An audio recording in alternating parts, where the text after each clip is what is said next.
Olá pessoal, tudo bem?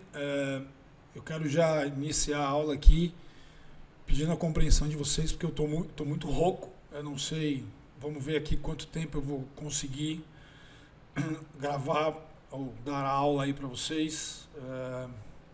Mas de qualquer forma, para que não haja prejuízo aí, vocês não fiquem sem aula, então eu vou tentar passar aqui o conteúdo para vocês, legal? Pois qualquer coisa eu gravo um outro vídeo, um outro momento e vocês vão ter o material aí se houver algum prejuízo, legal? Então, na última aula nós vimos aqui, ó, o critério, né? O critério de aplicação do cálculo da pena. Então nós vimos aqui que quanto mais próximo do bem jurídico eu tiver, quanto mais agressão ao bem jurídico na tentativa,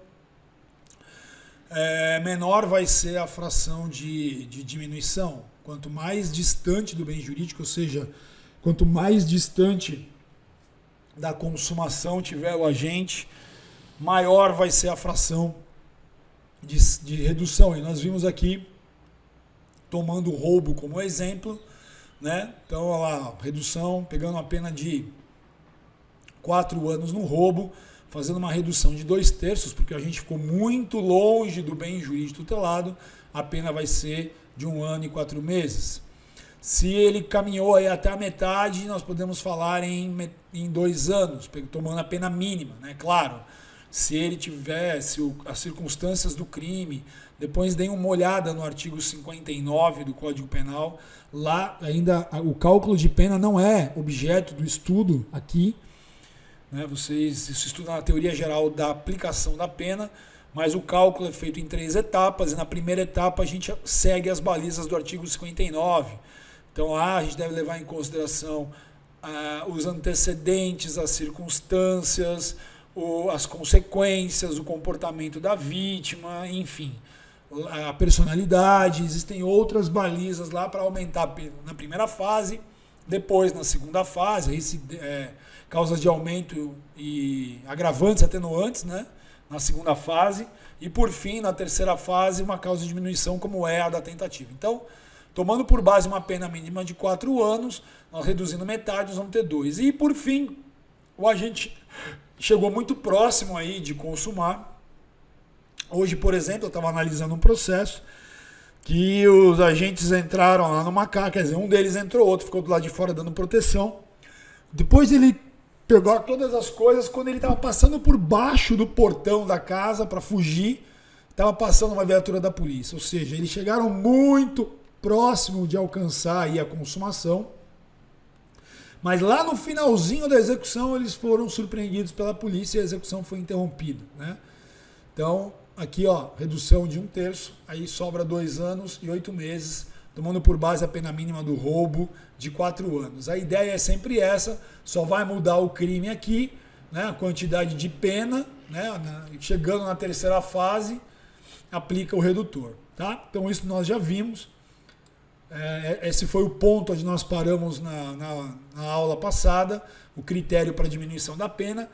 Então nós vamos ver agora aqui as espécies de tentativa, tá? Então, espécies de tentativa. E aí nós temos 3 critérios aqui, né? 3 gêneros, né? A tentativa ela é classificada quanto ao iter criminis percorrido, ou seja, quanto o indivíduo percorreu dentro do iter criminis. A tentativa pode ser considerada quanto ao resultado produzido na vítima, né? É a segunda possibilidade. E a tentativa pode ser considerada quanto à possibilidade de alcançar o resultado. Então aqui são 3 critérios que trazem aí a espécie de tentativa. Vamos ver o primeiro. Quanto ao iter criminis, ou seja, quanto se percorreu dentro do iter criminis mais próximo ou menos próximo. Aí ela é dividida em tentativa imperfeita ou inacabada, e perfeita ou acabada, ou crime falho. Cuidado, eu sempre chamo a atenção de vocês, perdão, minha voz não está boa mesmo, sempre chamo a atenção de vocês para a questão dos sinônimos, né? Então cuidado aqui, ó, tentativa perfeita ou acabada ou crime falho. Uma vez um ex-aluno, ele veio para mim, professor, ele foi para a segunda fase do MP e uma das questões lá de segunda fase era disserte sobre crime falho.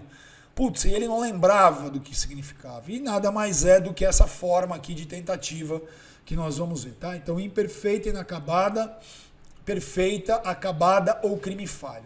O que significa a primeira? Olha, o agente é impedido de prosseguir o seu intento, deixando de praticar todos os atos executórios à sua disposição, não alcançando o resultado desejado. Então, a tentativa imperfeita é quando ele está muito distante do bem jurídico, né? Por isso que ela recebe uma redução de 2/3. Dentro daquele gráfico que nós mostramos, é a possibilidade de maior redução. Por quê? Porque aqui na tentativa imperfeita ou inacabada, o agente ainda tinha um grande percurso na direção do bem jurídico, um grande percurso na direção de finalizar a execução e entrar na consumação. Mas ela é interrompida, a execução, logo lá no começo. Por isso que ela é chamada de tentativa imperfeita ou inacabada. A redução é de 2/3, olha só, como eu disse, ele não se aproximou da consumação. Na verdade, ele ficou bem distante aí da consumação, tá? Então, olha o exemplo. O agente efetua um primeiro disparo, atingindo o braço da vítima e preparando-se para continuar aí os disparos, ele é impedido pela polícia.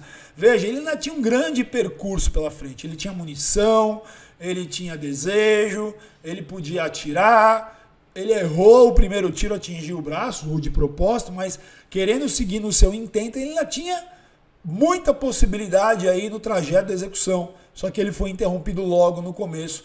Essa é a tentativa imperfeita.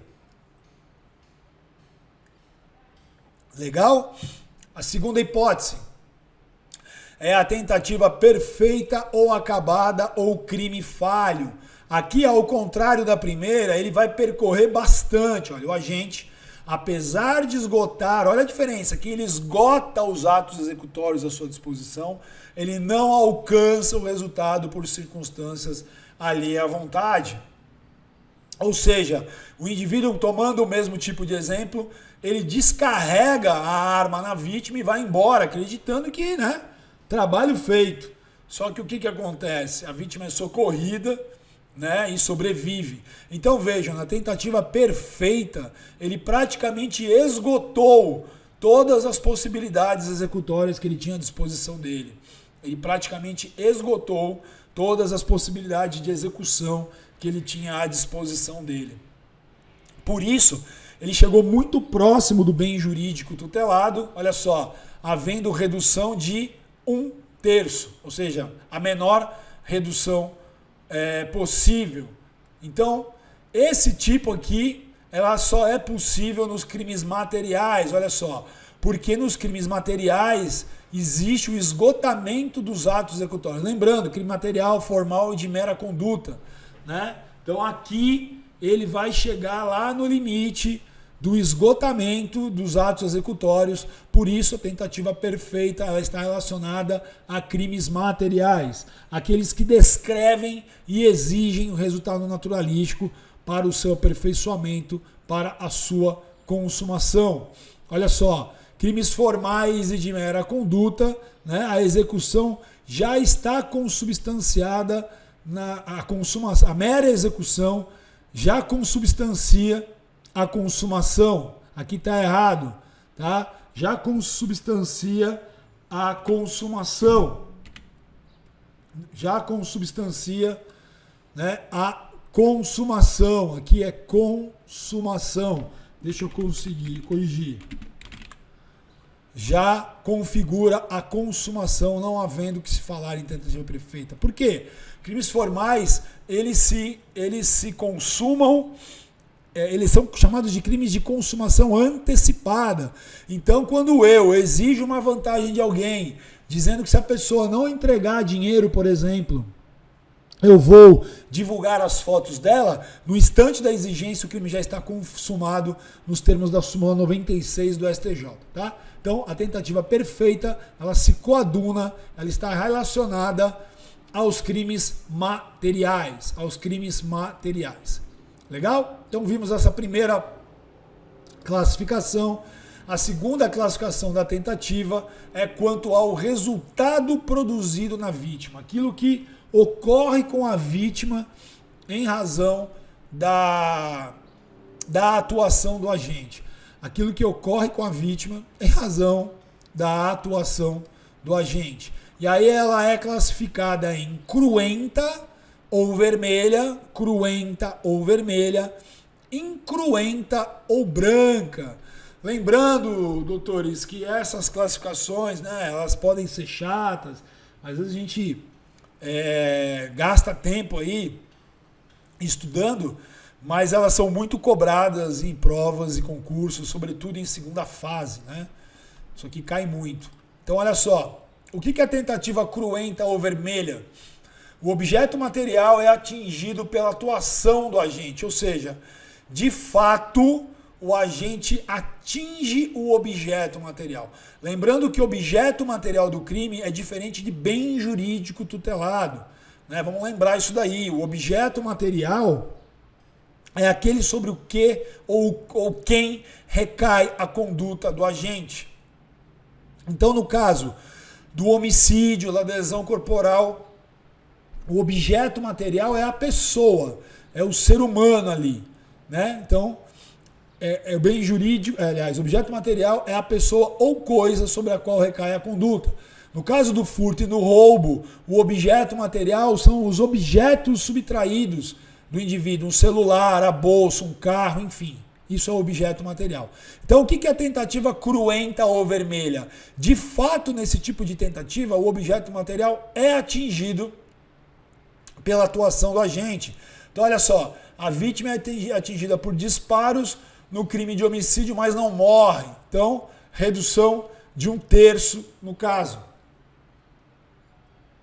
Tentativa cruenta ou vermelha, porque de fato se atingiu aí a vítima. Tentativa incruenta ou branca. O objeto material não é atingido pelo agente. Tentativa incruenta ou branca, o objeto material não é atingido pelo agente. Olha lá, ele efetua disparos contra a vítima, mas sequer a atinge, né? Não chega nem a atingir, ele mira, dispara e erra. Então aqui ele está muito distante do bem jurídico, então a redução é de 2/3, tá? Então ficamos aí, tentativa cruenta é aquela na qual eu atinjo o bem jurídico, tentativa incruenta é aquela na qual eu não atinjo o bem jurídico, não, o objeto material do crime, tá? O objeto material do crime. Quanto à possibilidade de alcançar o resultado, aí nós vamos ter, tentativa idônea ou inidônea, também denominado de crime impossível. Nós vamos ter uma aula só para tratar de crime impossível, mas ele também é chamado de tentativa inidônea. Olha só, a tentativa idônea, o resultado não alcançado era possível de ser alcançado. Então, é possível matar alguém? Desde que ele esteja vivo, é possível. É possível lesar a integridade física de alguém? Desde que a pessoa esteja viva, com a integridade perfeita, é possível se atentar contra a integridade física dela, tá? Então, por isso que é chamada de tentativa idônea. E aí o espectro de se atingir também vai depender de quanto mais de redução de pena, quanto mais próximo tiver do bem jurídico tutelado. E na tentativa inidônea, crime impossível ou quase crime, olha só, o resultado não alcançado era absolutamente impossível de ser, por absoluta ineficácia do meio ou impropriedade do objeto. Se vocês abrirem o Código Penal, deem uma olhada aí no artigo 17 do Código Penal, o artigo 17 descreve o chamado crime impossível. Tá? O artigo 17 vai descrever o chamado crime impossível. O que é? É quando o crime não pode se aperfeiçoar ou por absoluta, olha o que o termo está falando aí, absoluta ineficácia do meio, não é relativa. Porque se a ineficácia for relativa, aí nós estamos diante da tentativa. Ou absoluta impropriedade do objeto. Por exemplo, o que seria um crime impossível? Eu, querendo matar um desafeto, né, vou até a casa dele, entro no quarto, vejo que ele está deitado na cama e descarrego lá uma pistola, 15 tiros. Depois, o laudo necroscópico confirma que aquele indivíduo já estava morto havia 3, 4, 5 horas, porque ele havia tomado veneno e estava morto já. Aí a minha pergunta é, a arma que eu utilizei era absolutamente ineficaz? Não, era uma arma eficaz. Disparou 15 projéteis contra o corpo ali da pessoa. E o objeto material do crime era idôneo? Era próprio? Não. A gente não pode matar cadáver, né? Não tem como matar um cadáver. A pessoa já estava morta. Então não há o que se falar em propriedade do objeto. Ele era absolutamente impróprio. Então eu não tenho como tirar a vida de um cadáver. Da mesma maneira, invertendo a posição, se eu efetuasse disparos de arma de festim, arma cenográfica, essas, como é que chama? Airsoft, né? Que chama essas armas de brinquedo, né? Aquilo não tem idoneidade, né? Ela não tem idoneidade para matar, ela não tem potencial lesivo. Então é por isso que se chama de tentativa inidônea, crime impossível ou quase crime, quando eu tenho, guardem, absoluta ineficácia do meio ou absoluta impropriedade do objeto. Se houver relativa ineficácia, é possível que funcione, né? É possível que funcione e atinja o objeto material do crime. Da mesma maneira que se a impropriedade do objeto for relativa, é possível que em dado momento ou uma parte dele seja próprio, né? Tenha propriedade. Então não há o que se falar nesse caso em crime impossível ou tentativa inidônea. Compreenderam isso? Tá? Então nós vamos ter uma aula aí só para falar de crime impossível, ou pelo menos dentro de uma aula nós abordaremos aí a questão do crime impossível, tá? Então, essa é a classificação, as espécies de tentativa, tá? Tentativa e crime de ímpeto, né? O crime de ímpeto é aquele que ele é feito sem muita ponderação, né? Ele é uma reação emocional. Sabe aquela coisa de você, às vezes, perder a cabeça no trânsito ou numa balada, num bar, e de repente você, a tampa da panela ferve e você parte para cima da pessoa, né? Ou quebra alguma coisa, enfim, não há nenhum tipo de premeditação, ele decorre de uma reação emocional, né? Repentina do agente, né? O agente ali, em razão de um momento de estresse, saca a arma, uma reação puramente emocional e atira. Alguns doutrinadores entendem o quê? Que nesse tipo de crime aqui, seria impossível falar de tentativa, porque não teria como fracionar os atos executórios, né? E aí eu quero falar novamente disso, é um bizu que eu sempre falo em sala de aula para o segundo ano, enfim, para quem está estudando direito, né? Como é que eu identifico se um crime cabe ou não tentativa? Eu tenho que olhar para a possibilidade de fracionamento da execução em atos, né? Como se eu estivesse vendo um filme, quadro a quadro. Então, alguns doutrinadores, eles falam que esse crime passional, esse crime emocional, esse crime de explosão, ele não caberia à tentativa. Por quê? Porque não teria como interromper os atos executórios, né? Olha o exemplo aqui, ó. No caso do marido que surpreende a mulher durante ato sexual com outro, saca a arma, efetua 3 disparos e erra. Para aqueles que refutam o conatus, né, que é o sinônimo de tentativa, seria difícil estabelecer no plano concreto se o agente não matou por erro na pontaria ou porque não desejava efetivamente atingi-lo, né? Nelson Hungria, grande Nelson Hungria, defende a ideia de que aquilo que eu entendo melhor. Aí você vai depender da prova, de caso a caso. Quem disse que um crime de ímpeto, quem disse que uma reação emocional não pode ser interrompida? Eu vejo sim possibilidade de interromper. De repente a pessoa perde a estribeira, essa tampa ferve, o cara vai sacar a arma e um amigo que está do lado percebendo a caca que vai dar, ele vai lá e segura, consegue dominar o indivíduo e acabou, né? Então não dá para falar, a meu ver pelo menos, mas vocês vão encontrar isso na doutrina, né? Eu estou trazendo para vocês porque é importante. Eu não vejo impossibilidade de reconhecer tentativa no caso de crime de ímpeto. Legal? Nós alcançamos 20 minutos, vamos interromper esse bloco e nós já voltamos já.